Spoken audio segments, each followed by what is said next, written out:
오늘 하나님께서 허락하시는 복된 말씀은 고린도 전서 15장 20절에서 22절까지입니다. 그러나 이제 그리스도께서 죽은 자 가운데서 다시 살아나사 잠자는 자들의 첫 열매가 되셨도다. 사망이 한 사람으로 말미암았으니 죽은 자의 부활도 한 사람으로 말미암는도다. 아담 안에서 모든 사람이 죽은 것 같이 그리스도 안에서 모든 사람이 삶을 얻으리라. 아멘. 저는 오늘 설교하게 된 이 마음이 얼마나 벅차고 감동인지 말할 수 없고요. 예배 드리시는 여러분들도 마찬가지라고 저는 생각합니다.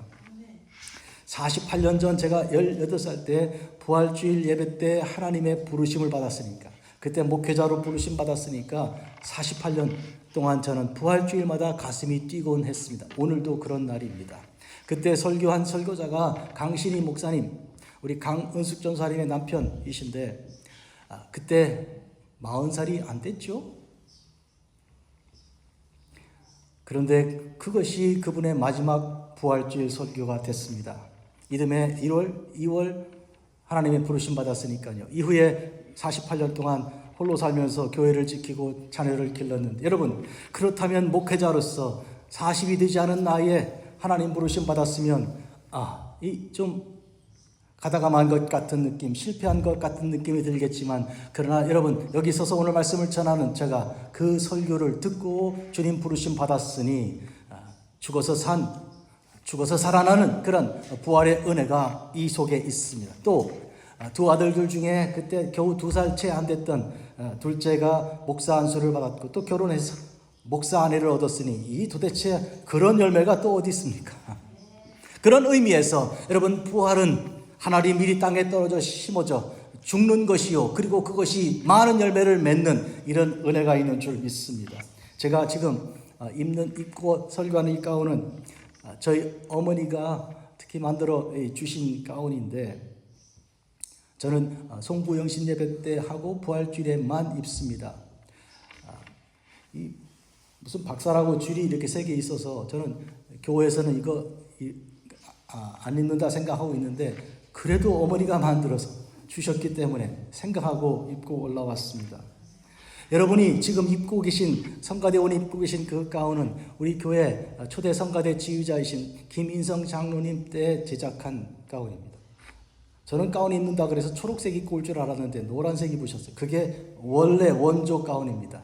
그런데 여러분, 그 김인성 장로님은 음악가로서 안익태 선생님과 같이 대한민국 음악제도 주도하셨던 분이신데, 애국가를 작곡했던 바로 그 만년필도 갖고 계신 분인데, 그 아내이신 김옥정 고사님이 지난 주간에 100세 생일을 맞았습니다. 우리 다 같이 기도하고 기뻐했는데, 걷는데 문제, 막대기도 짚지 않고 그냥 이렇게 씩씩하게 걷는 분이십니다. 그분이 여러분 중에 작은 거는 아마 그분이 입었던 성가대 가운일 거예요.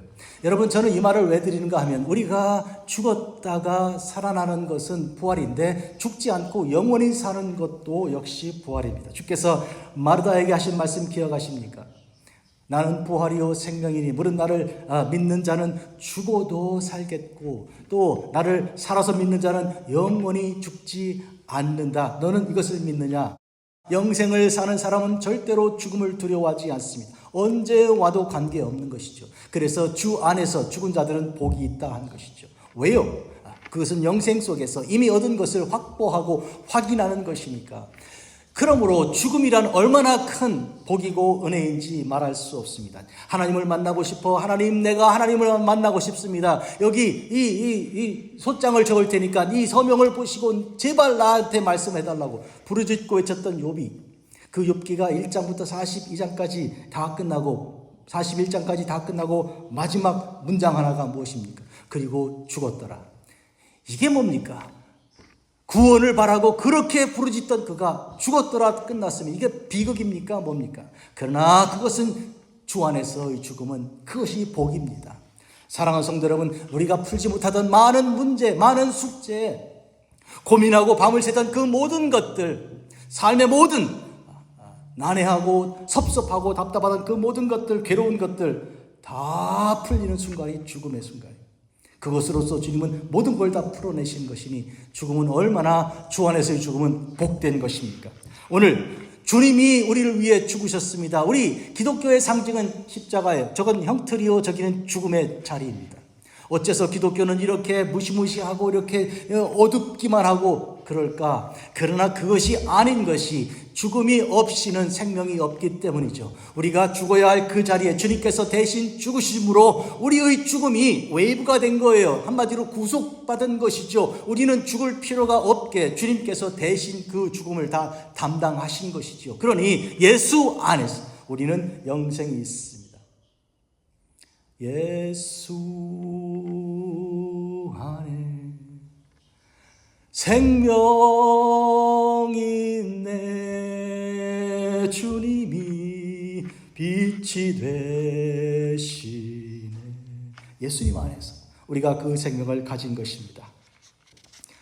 첫사람 아담은 죄를 이 세상에 가져온 자였습니다. 그로 인하여 모든 사람들이 다 저주받은 자가 되었습니다. 태어날 때부터 원죄를 안고 그리하여 서로 미워하고 그리고 다투고 싸우다가 전쟁하는 것입니다. 그러나 둘째 아담인 예수님, 둘째 아담이란 말은 아담처럼 육신의 몸을 입고 이 땅에 오신 완전한 인간으로 오신 참 하나님이신 우리 주님이시기 때문인데, 이 둘째 아담인 예수님 안에서 우리에게 새로운 길이 열렸습니다. 그것은 살 길이요, 이것은 영생입니다. 그래서 오늘 본문에서는 바로 그리스도 예수 안에서 우리가 그 죽음과 그의 부활을 통하여 우리가 새로운 삶을 살게 된 것입니다. 사망은 한 사람 첫 아담으로부터 말미암았지만, 그러나 영생은 죽은 자의 부활은 바로 둘째 아담, 바로 예수 그리스도를 통해서 이루어진 것입니다. 아담 안에 모든 사람이 죽은 것처럼 그리스도 안에서 모든 사람이 삶을 살 것입니다. 오늘 말씀 짧은 주제의 그런 내용이었어요. 제가 오늘 이 목회기도 중에 읽었던 본문 안에 디두모라 불리는 이 쌍둥이니까 아마 쌍둥이 형제가 있었는지 모르겠어요. 이 도마가요, 12 제자 중에 한 명인 이 도마가 다른 제자들이 예수님 만났을 때 그 자리에 없었습니다. 어디 갔는지는 모르겠어요. 그런데 다 예수님을 만났다고, 부활하신 주님 만났다 그러니까 뭐라 그러냐면, 나는 절대로 못 믿는다고. 내가 그의 손에 그 못자국을 내가 눈으로 봐야 되겠어. 보고 그리고 그 못자국에 내 손을 좀 손가락을 넣어 보기도 하고, 또 옆구리도 있어. 그 로마 군병이 찌은 옆구리에 내가 손을 넣어 만져보지 않고는 안 믿겠다고. 한마디로 말하면 그가 믿는 것은 첫째로 눈으로 봐야 되겠고, 두 번째로 손으로 만져봐야 되겠다는 거예요. 눈으로 보지 않고 손으로 만짐 없이는 절대로 믿지 않겠다는 거죠. 그와 같은 그에게 주님께서 나타나셨습니다. 여드레를 지나 오늘 본문 26절 8일 후에 나타나셨습니다. 사람들이 다 있을 때 그때 도마가 거기 있었어요. 그때 주님께서 나타나셔서 한가운데 서셨습니다. 다들 볼 수 있도록 가운데 서셔서는 너희에게 평강이 있을지어다 하셨습니다. 오늘 성가대 찬양도 그러하고, 사실 오늘 말씀의 중심 주제가 바로 평강, 부활 이후에 허락하신 참된 그 평강입니다. 사도 바울의 모든 편지에는 은혜와 평강이 있을지어다 계속 그렇게 하고 있습니다. 13통 전 편지가 은혜와 평강, 은혜는 십자가의 은혜요, 평강은 부활의 평강입니다. 그런 의미에서 사도 바울의 신학의 핵심은 십자가와 부활, 이 두 가지. 나는 십자가하고 부활 말고는 아무것도 몰라도 된다. 예수 그리스도의 죽으심과 주님의 부활 말고는 내가 할 말이 없다. 이렇게 된 사람이 사도 바울이었어요. 오늘 그런 의미에서 이 평강은 그런 의미에서 주님의 죽으심으로 베푸신 그 은혜 속에 꽃피어난 아름다운 열매입니다. 이 평강이 있을지어다. 그런데 왜 하필 8일이나 기다렸다가 그렇게 나타나셨을까요? 아니, 그냥 얼마 후에 이렇게 해도 되는데 굳이 8일 후에라고 썼을 때는 무슨 뜻이 있을 것이 분명하죠. 자, 한번 생각해 보겠습니다. 8이라는 숫자는 어떻게 나올까요? 가르쳐 드리겠습니다. 7 더하기 1입니다. 아니, 목사님 4 더하기 4도 8이 그런 거 말고 7 더하기 1. 거기는 이유가 있는 거예요. 왜 그런가 하니까 7은 하나님 창조의 7일이에요. 1은 뭐예요? 새 창조의 첫날이요. 그래서 8은 성경에서 새 창조의 첫날로 중요한 날이에요. 아이가 태어나면 8일 만에 할례를 합니다. 그 말은 이 7일 지나고 이 다시 창조, 육신으로 난 게 아니고 이제는 영으로 태어나야 돼 하고 영으로 태어나는 첫 번째 날을 팔로 얘기했습니다. 여러분 혹시 뭐 가보 그래서 구자를 좋아하지 마시고 팔자를 좋아해 주십시오. 이거 굉장히 중요해요. 여러분 세례기가 저기 있죠. 구석이 있잖아요. 세례기가 몇 각이에요? 각이? 8각이에요. 예수님께서 복을 몇 가지 말씀하셨어요? 8복이에요. 그런 의미는 다 그와 같은 것이죠. 그러니까 새 창조의 그런 때. 한마디로 말하면 주님께서 도마를 만나 주실 때 그의 믿음 없고 그리하여 죽은 자 된 그를 살려내시겠다는 그런 계획이고 약속인 것이죠. 사람이 살았다고 사는 게 아니요, 숨 쉰다고 사는 게 아니요, 부활 신앙을 믿어야 되는 거예요. 그렇지 않으면 죽은 자와 똑같은 것입니다. 그런 의미에서 주님께서 8일 후에 그에게 나타났습니다. 도마에게 말씀하십니다. 내 손가락을 이리 내밀어 내 손을 보고 내 손을 내밀어 내 옆구리에 넣어보라. 그리하여 믿음 없는 자가 되지 말고 믿는 자가 되라. 신자가 되라. 한국의 어떤 신학대학은 이 학교의 표어라 그럽니까? 모토를 뭐라 그래요? 모토를 신자가 되라 이렇게 했어요. 이게 바로 주님의 말씀. 너 믿는 자가 돼야지, 신자가 돼야지. 안 믿고야 어떡하냐? 그런 뜻의 말씀이에요. 이쯤에서 우리는 막달라 마리아 생각을 합니다. 막달라 마리아가 얼마나 주님을 사랑하였습니까? 부활의 그 아침 맨 처음 증인인데 그가 빈 무덤을 보고 눈물을 펄펄 흘리고 있는 동안에 주님께서 나타나셨어요.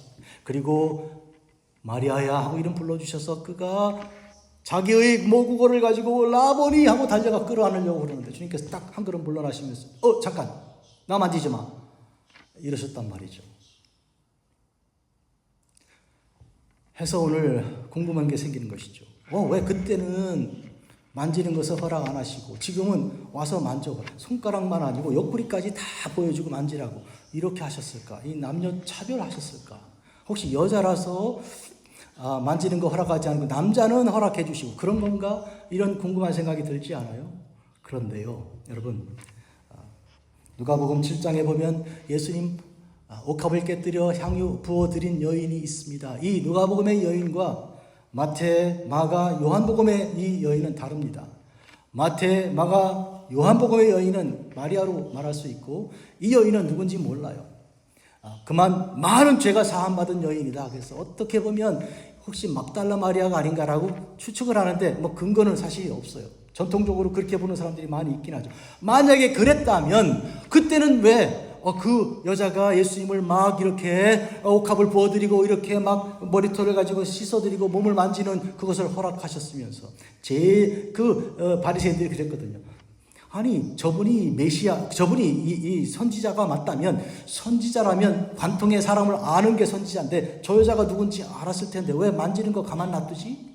저 여자 죄인인데 죄인이 몸 만지면 자기도 죄인 되는 거 아니야? 도대체 왜 몸을 만지게 허락을 하고 있는가 하고 이렇게 비판했던 그 일이 있어요. 그러니 한마디로 말하면 남자가 아니고 여자도 몸을 이렇게 주님의 몸에 부어드리고 닦아드리는 것을 허락했던 그분이 왜 지금 하필 부활의 아침에 잠깐 만지지 마 이렇게 하셨을까요? 왜 그랬을까요? 궁금하지 않으세요?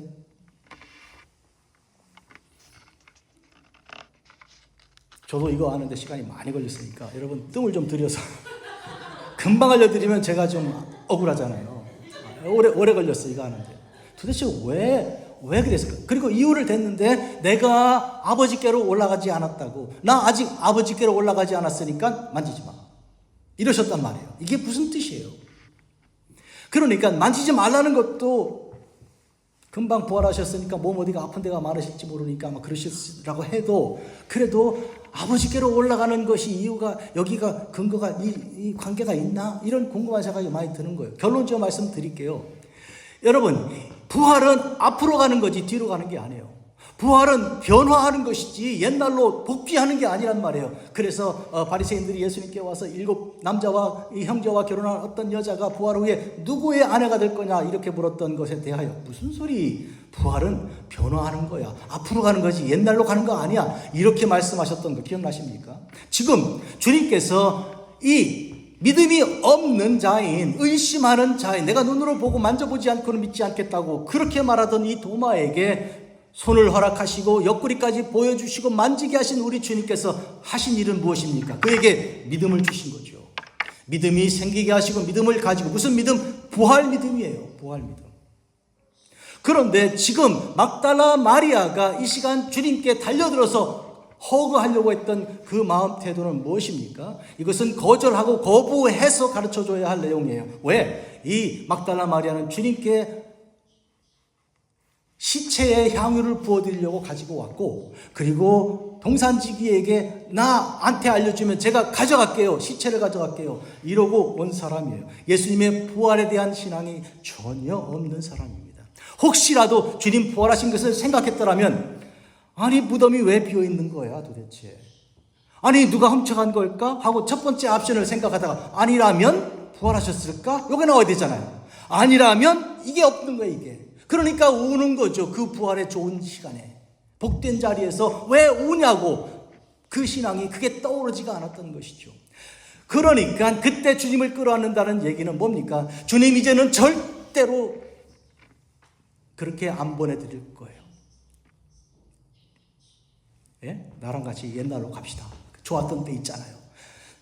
그렇게 과거로 가자는 그런 허구입니다. 그거에 대해서 주께서 나 아직 하늘나라에 올라가죠. 하나님께 아직 안 갔거든. 방향을 저 위로 가르쳐 주신 것이죠. 이거는 예수님이 평소에 가르침을 주실 때 많은 역설과 아주 그 해학이나 이런 부분들이 많이 있어서 우리가 두 번, 세 번, 네 번 더블 띵킹을 해줘야 되는 그런 중에 하나인데, 주님께서 나 아직 아버지께로 안 갔거든. 이거는 많이 생각해야 돼요. 그래서 성경이라는 거는요, 한 번 읽고 다시 안 읽고 싶은 소설책 같은 게 아니에요. 읽으면 읽을수록 전 새로운 거예요. 제가 그랬잖아요. 이거 이해하는데 제가 시간이 오래 걸렸다. 도대체 그때 왜 하필, 만약에 그때 그 옥합 향유를 부은 여인이 막달라 마리아랑 같은 여인인데, 같은 사람에게 전에는 허락하시고 몸을, 이제는 몸 만지는 거 허락 안 하시는 이유가 뭘까? 그리고 아니 도대체 하늘로 아버지께로 올라가지 아직 않았으니 만지지 마라, 이게 무슨 뜻이냐? 그 말은 내가 아버지께로 가야 할 곳이 있고 거기가 내 가는 곳이니 너도 거기 가야 하는 사람이야. 내가 그것을 알아라, 이 말씀을 하는 거고, 그 믿음이 회복되도록 주께서 지금 도전을 주시는 거죠. 이해가 잘 안 돼도 걱정할 거 하나도 없어요. 저도 오래 걸렸으니까 목사님 하신 얘기 뭔지는 알겠는데 그래도 감이 아직 안 온다. 걱정할 거 없어요. 다음 주 또 오세요. 교회 오실 거잖아요. 그죠? 그런 의미에서 오늘 여러분, 이거는 대단히 중요한 사실이에요. 도마에게 당신의 몸을 만져보라, 눈으로 보고 만져보라고 하셨던 것은 믿음을 심어주시는 주님의 은혜이고, 지금 거절하시는 것도 마찬가지로 믿음을 심어주시는 것. 무슨 믿음? 부활 믿음, 부활 신앙을. 왜 얼마나 많은 사람들이 다른 거는 다 알겠는데 죽은 자 부활은 못 믿겠다고 사람들이 말해요. 그게 제일 큰 걸림돌이에요. 사실은 그래요. 그러나 이것이 걸려 넘어지지 않고 이것이 디딤돌로 될 수 있도록 하기 위해서 오늘 우리는 주님을 만나야 되는 것이, 주님께서 당신을 보여주시고 계시하는 거예요. 에고 에이미 I am 나다라고 계시하시는 주님의 많은 말씀들 중에 오늘처럼 이렇게 드라마틱한 일이 어디 있습니까? 만져봐, 손 가지고 오고 보라고, I am, 나 여기 있어. 지금 그러고 계신 거 아니에요? 도마에게. 그리고 막달라 마리아에게는 한 걸음 물러나심으로써 I am을 말씀하시고, 내가 누군지 다시 생각해. 다시 생각하라. 내가 누군지. 나는 아버지께로 가야 할 하나님의 아들이고 너도 나를 따라 갈 곳이 이곳이다. 저는 여기서 평화 문제가 완전히 해결된다고 생각합니다. 평화라는 것은 여기서 옥신각신 옛 땅 따먹기 식으로 살던 평화는 절대로 오지 않습니다. 여기서는 무슨 권모술수나 무슨 협약 같은 거나 이 테이블 밑에 이런 거래는 있을지 몰라도 평화는 없습니다. 절대로 안 됩니다. 여기가 우리가 살아야 할 종착지라고 생각하면 절대로 그게 되지 않아요. 그러나 간다, 나는 고향이 저기다라고 생각하면 평화는 여기서 만들어지는 거예요. 용서가 되기 시작하고 이해가 되기 시작하고, 그래? 알았어. 이렇게 되는 거예요. 평화는 천국을 바라보는 자에게 있는 거예요. 그래서 화평케 하는 자는 복이 있나니 그가 누구라고요? 하나님의 아들이라고, 저 위에 계신 하나님의 아들로 불리는 거예요. 오늘 이 시간, 이 시대에 얼마나 많은 고통과 전쟁의 일로 고통스럽습니까? 우리 교회는 작지만 그러나 평화를 위해 샬롬 한반도라는 주제를 가지고 심포지엄을 작년에 이 자리 여기서 했고, 이제 올해 이제 다음 달이나 그 다음 달쯤에 이제 책으로 출간되어 나올 것인데, 80주년 해방 80주년 기념으로 우리가 샬롬 한반도, 샬롬의 평화가 있는 한반도를 기대하고 기도하는 것입니다. 세상에 얼마나 무시무시한 일이 적이 도사리고 있습니까? 지금 중동 말하는 것은 이거는 될 것도 아니죠. 얼마나 무서운 일이 있는지. 우리는 그곳이 도리어 평화의 자리가 될 수 있기 위해서는 우리는 다 하늘을 봐야 되는 거예요. 땅을 보고 서로 눈치를 보고 서로 몰려다니고 인너서클이 서로 부딪히고 이러는 동안에는 그 전쟁 계속 터져나는 전쟁 그치지 않습니다. 하늘을 바라보지 않고는 되지 않는 거예요. 닭 쫓던 개 지붕 본다는 말 들어보셨어요? 그 개가 그때 비로소 평화를 찾은 거예요. 안 웃으시네. 개가 막 달릴 때 막 얼굴이 막 이렇게 다가 평화가 싹 오잖아요. 끝났네. 게임 끝. 그런 점에서 우리가 내가 갈 곳이 천국이라는 것을 정확하게 이해할 때, 한 걸음 물러나시는 내 마음대로 주님을 집에 가시죠 주님, 다시는 안 보내드려요, 이렇게 하려는 것을 거부하시는 주님 안에서 우리는 주님을 다시 알게 되고 우리가 천국이라는 것이 어떤 곳인가를 깊이 생각하게 되는 그런 시간입니다. 도마에게 말씀하십니다. 너는 나를 본고로 믿느냐? 보지 못하고 믿는 자들은 복되다. 보지 못하고 믿는다면 어떻게 믿는 거예요? 저는 최강시 선교사님이 이거 가지고 여기서 설교했던 기억나는데, 보지 못한다면 어떻게 믿는 거예요? 들어서 하는 거죠. 들어서 믿는 거죠. 그렇죠? 그러니까 눈이 아니고 이제 귀잖아요. 그런데 이것이 로마서 10장 17절, 그러므로 믿음은 들음에서 나며 들음은 그리스도의 말씀으로 말미암느니라. 저는 예수 그리스도의 말씀을 여러분에게 증거하고 여러분은 그 말씀을 들음으로 믿음이 생겨나는 것입니다. 주님께서 이 시간 말씀하여 주셔서 도마에게 들으라, 너는 믿음을 가져라, 이렇게 말씀하시는 거예요. 그런데 도마는 그 전에 무슨 생각했어요? 내가 믿기 위해서는 내가 보아야 되겠고 내가 손으로 만져야 되겠다고 생각한 것이죠. 전제가 잘못된 것이죠. 그것을 주님께서 수정해 주시기 위하여 나타나셨습니다. 8일 후에 새로운 창조를 이뤄낸 것이죠. 그때 도마는 우리 주님에게 이런 고백을 드립니다. 나의 주여, 나의 하나님이시여. 세상에 이와 같은 고백은 처음입니다. 인간 세상에서 나의 주님이시며 나의 하나님이십니다. 벌써 삼위일체의 제2위격인 예수 그리스도가 그의 입에서 고백이 된 것이죠. 그는 다시 나지 않고는 이런 고백이 나지 않는 것입니다. 의심하던 자 아닙니까? 그리고 믿지 못하겠다고 주장하던 사람이 이렇게 달라진 것은 그에게 믿음이 심겨졌기 때문입니다. 이 믿음은 어디서 났습니까? 그 속에 있는 것이 나왔습니까? 예수님께서 그에게 주신 것입니다. 어떻게 해요? 창조하신 것입니다. 제8일에 새 창조하신 것이죠. 해서 오늘 우리는 히브리서 12장 2절을 기억하죠. 믿음의 주요 또 온전케 하시는 이 예수를 바라보자. Let us fix our eyes upon Jesus, the author and the perfecter of the faith. 여러분 기억하십시오. 믿음의 주라는 말은 믿음을 만드시는 분인 거예요. 내 속에 믿음은 아예 없던 사람이잖아요. 있었어요? 그런데 그 없는 믿음을 주님께서 심어주죠. 지금 이 도마가 나는 절대로 못 믿는다고, 내가 눈으로 보고 귀로 듣지 아니 친구들이 봤다는데, 그 봤다는 사람들의 말이 한두 사람도 아닌데 그거 갖고도 못 믿겠다고 할 정도니까 얼마나 죽은 사람입니까? 정말로 죽은 사람이었죠. 그러나 그 사람을 주님께서 살려내신 것입니다. 그래서 그가 나의 주님이시오 나의 하나님, 이렇게 고백한 것이죠. 사랑하는 성도 여러분, 여러분은 살았습니까?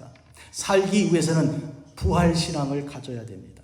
내가 죽어도 산다, 나는 영원히 죽지 않는다는 부활신앙이 없이는 절대로 여러분을 살았다고 할 수 없습니다. 욥은 고통을 안기는 그 친구들, 연속해서 고통과 고통의 린치나 혹은 톨처를 가하는 그런 친구들 사이에서 이렇게 부르짖습니다. 내가 나의 구속자가 살아계심을 안다고, 그가 마침내 이 땅에 서실 것이라고, 내가 죽은 후에 이 가죽 바깥에 나가서 내가 그분을 만날 거라. 마침내 이 땅에 올 때 주님이 좀 늦게 오시더라도 나는 반드시 만날 거라고.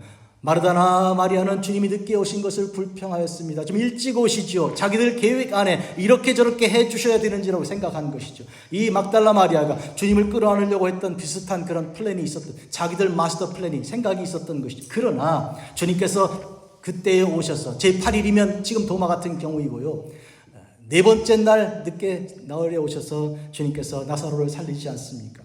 이런 의미에서 오늘 우리는 우리 주님께서 우리에게 허락하신 복된 은혜, 우리가 반드시 기억해야 할 것입니다.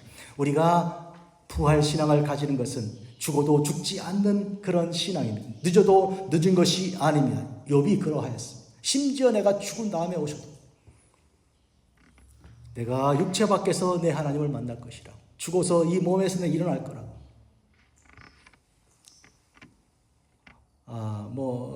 오데리 보이 그 노래 보니까 내 무덤이 따뜻하리라 그런 얘기가 있어서 이 사람이 이거 무슨 얘기 하나 그랬는데, 여러분, 내가 죽었어도 주님만 오시면 나는 여기 일어날 거야. 이 부활 신앙이요, 이 신앙이 우리를 산 사람이 되게 하는 것이죠. 이거 없는 신앙, 이 신앙 없는 사람은 맨날 순간에 살 거 아니에요. 그날따라 좋은 수지 맞았다고 커스터머가 막 500불짜리 팁을 줬다고 내일 안 주면 어떡할 거예요? 그렇게 순간을 사는 사람은 참 안타까워요. 그러나 영원을 사는 사람은 일정한 것이죠. 어떤 일이 있건 없건 관계없는 거예요. 그대로 가는 것이죠. 영생이니까.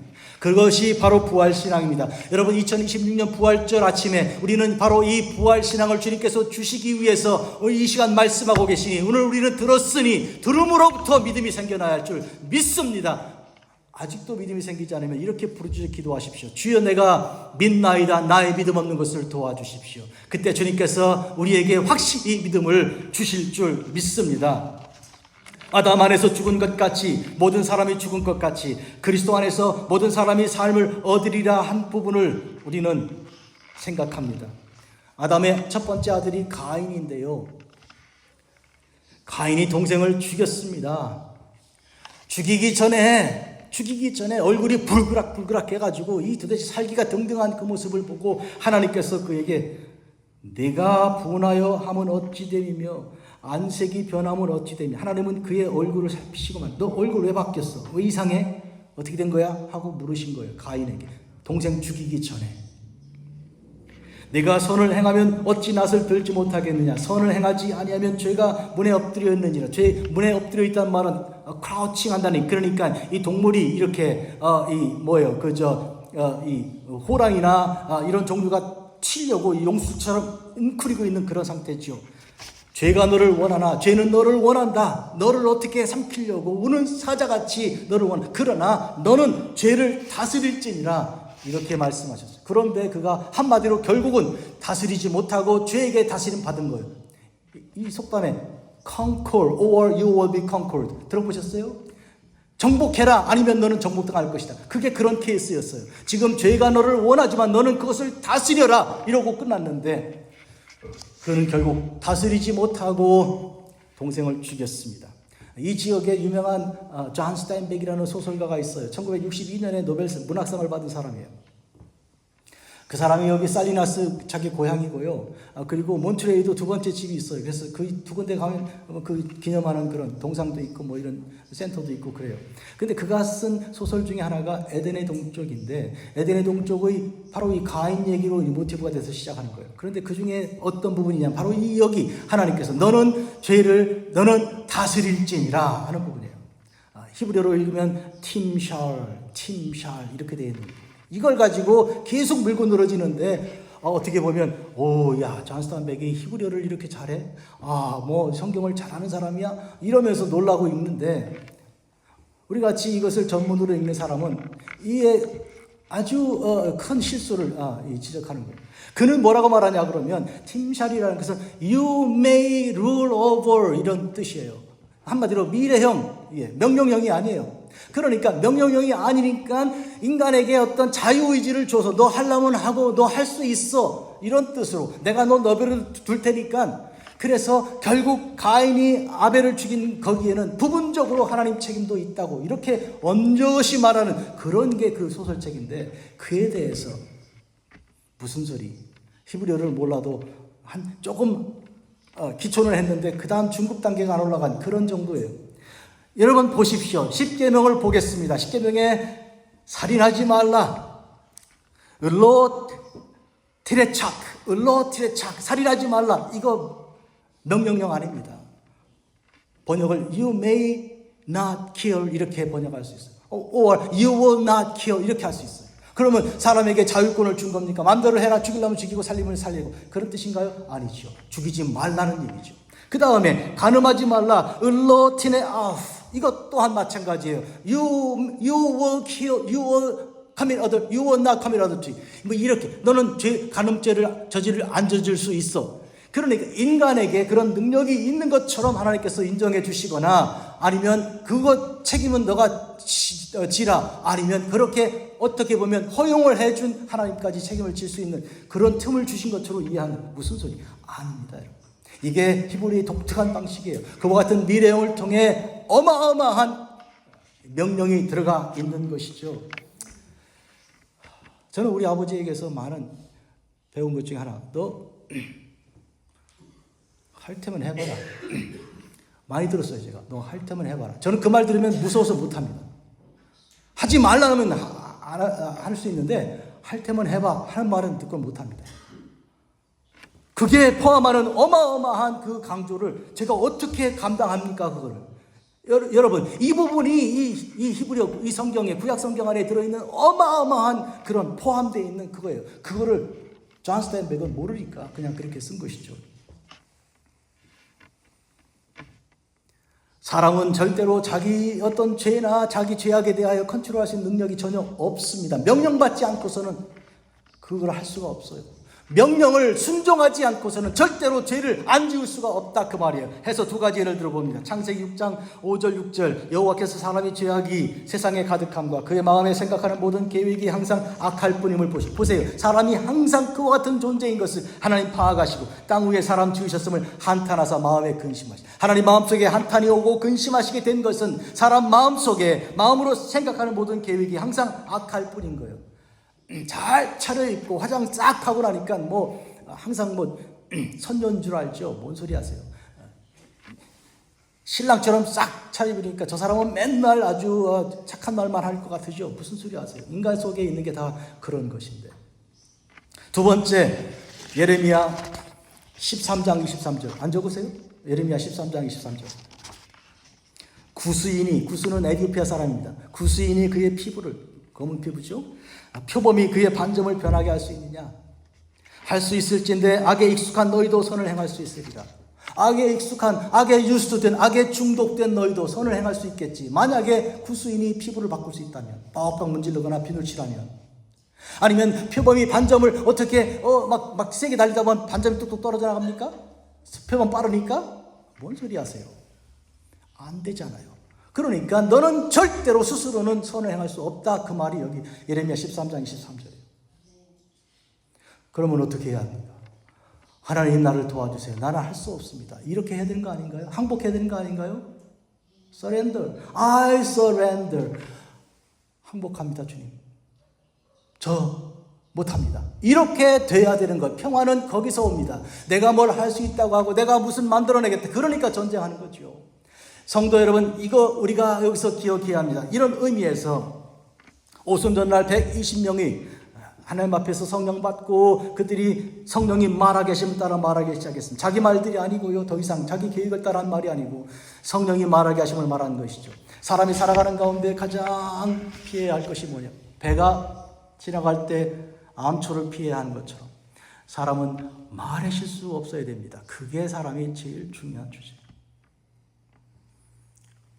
한마디 말 실수하면 그게 폭탄처럼, 지뢰처럼 폭발하는 수가 있어요. 그래서 우리는 알아야 되는 거예요. 내가 이 사람에게는 무슨 말 하지 말아야 되는가. 그걸 알아야 되는 거예요. 예? 그거 모르고 함부로 말하다가 큰일 나는 수가 있죠. 착한 사람이, 양 같은 사람이 어떻게 저렇게 폭발하냐. 지뢰 밟은 거예요. 예?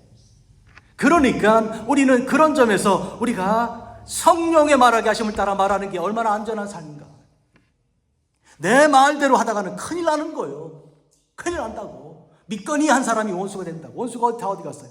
그렇게 되는, 그런 의미에서 이는 곧 선지자 요엘을 통해 이 베드로와 사도들이 일어나서 설교한 내용이에요.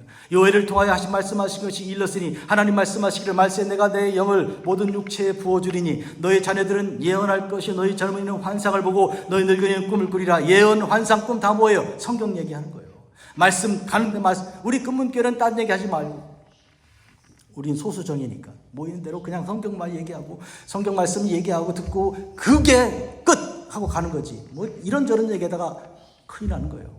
그런 점에서 오늘 우리는 바로 이와 같이 하나님의 성령 받은 그 삶 가운데 우리가 붙들림 받아야 되는 거예요. 소가 콧두리를 꿰야 되고 말에 재갈을 매야 되는 것처럼 우리는 성령으로 감동받아 붙들림 받지 않고는 우리는 위험한 인간이에요. 다 폭탄같이 그렇게 될 수 있습니다. 그런 점에서 오늘 우리는 이 부활의 새벽에 평화를 만드는 가장 중요한 길은 내가 아무 손도 행할 수 없는 그러한 존재라는 것을 알고 주님께서 허락하신 그 명령이 너 하려면 해봐라 그게 아니고 어마무시한 명령이라는 것, 딱 붙들어 우리를 주장하시는 하나님의 그 의지라는 것을 알아야 하는 것입니다. 내가 그리스도와 함께 십자가에 못 박혔나니 그런즉 이제는 내가 사는 것이 아니요 오늘 우리는 부활과 신앙, 이제 십자가와 부활의 아름다운 이 순간을 지금 지난 가운데 이 말씀을 우리가 꼭 읽어 기억해야 하겠습니다. 오직 내 안에 그리스도께서 사신 것이라 이제 내가 육체 가운데 사는 것은 나를 사랑하사 나를 위하여 자기 자신을 버리신 하나님의 아들을 믿는 믿음 안에 사는 것이라. 이게 부활신앙이에요.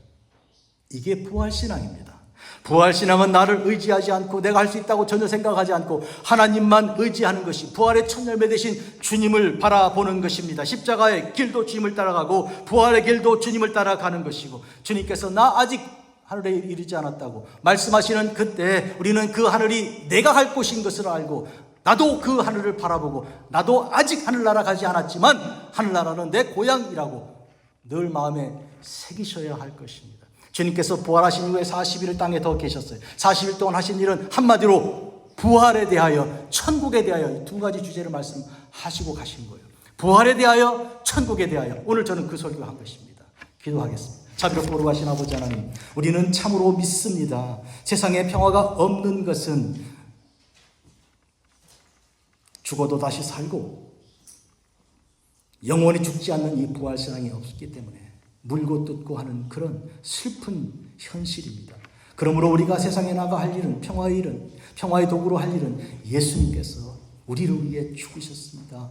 예수님께서 부활하셨습니다. 이 전도 선교인 줄 믿습니다. 자비로우신 하나님, 앞으로 저희들이 살아있는 날들 동안에 시간 허비하지 않고 하나님 말씀대로 은혜와 평강만 증거하는 하나님의 종들이 다 되게 하옵소서. 예수님 이름으로 기도합니다. 아멘.